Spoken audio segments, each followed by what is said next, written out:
Ayan, nandito tayo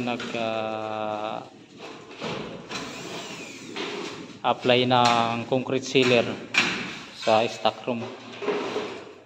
Ginamit natin is yung belt drive stock room chemical.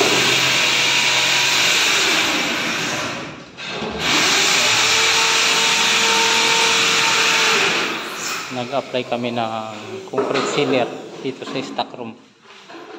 Yan, gamit lang yung roller and then concrete sealer. But before that, surface preparation muna, lilinisan yung area. Yan.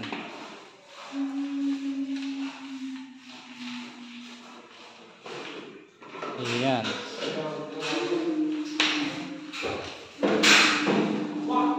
Pinapahiran namin ito ng concrete sealer para iwas alikabok ba,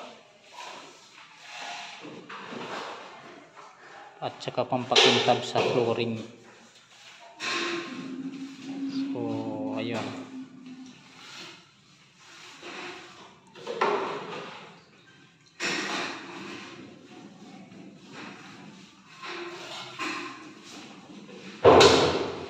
ang application nito is 2 coats. First is primer, and then after that papahiran ulit. Kasi yung first coat lang, nasip-sip lang siya sa flooring, sa concrete.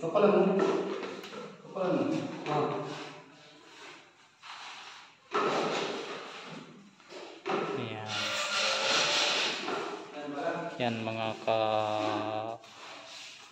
kaibigan,